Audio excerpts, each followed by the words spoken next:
అందరికీ నమస్తే, welcome to Karthik పరిచయాలు. ఒక చిన్న కథ చెప్తాను ఫ్రెండ్స్. ఒక అడవిలో ఒక ప్రవాహంలో ఒక ఏనుగుల గుంపు స్నానం చేస్తుంటుంది. అదే పక్కన కాస్త మురికికుంట ఉంటుందన్నమాట, బురదకుంట. ఆ బురదలో కొన్ని పందులు దొర్లి స్నానం చేస్తూ ఉంటాయి అనమాట. పంది ఎప్పుడు బురదలోనే దొరుకుతుంది కదా, అలా పంది బురదలో దొర్లి స్నానం చేస్తూ ఉంటాయి అవి. ఆ ఏనుగులు స్నానాలు ముగించుకొని ఆ బాట వెంబడి అలా నడుచుకుంటూ వస్తాయి. ఆ పందుల గుంపు కూడా ఆ బురదలో పొరలాడి అలా నడుచుకుంటూ ఒకరికొకరికి ఎదురుపడతాయి అన్నమాట. ఎదురుపడినప్పుడు ప్రతి గుంపుకు ఒక నాయకుడు ఉంటాడు కదా, అదే ఏనుగుల గుంపుకు ముందున్న నాయకుడు ఏం చేస్తాడంటే ఆ పందిని చూసి పక్కకు తప్పుకొని అలా ముందుకు వెళ్ళిపోతాడు. అప్పుడు పంది గుంపుల నాయకుడు ఏమంటుందంటే, చూసారా, నన్ను చూసి ఆ పెద్ద ఏనుగే భయపడుకొని పక్కకు జరిగి వెళ్ళిపోతుంది అని పందుల గుంపుతో చెప్తుంది.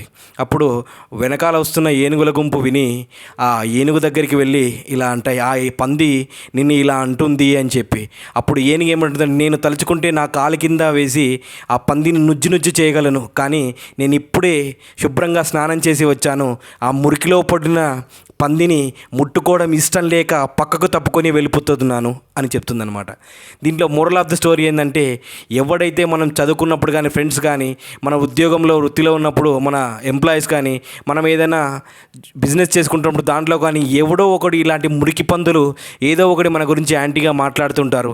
ప్రతి ఒక్కరికి సమాధానం చెప్పుకుంటూ పోతే మనం సమయం వృధా అవుతుంది తప్ప మనకి ఏమీ ఒరగదు. కాబట్టి ఆ ఏనుగుల నెమ్మదిగా మౌనంగా పక్కకు తప్పుకొని వెళ్ళిపోవడమే చాలా మంచిది. ఓకేనా ఫ్రెండ్స్, థ్యాంక్ యూ, జై హింద్.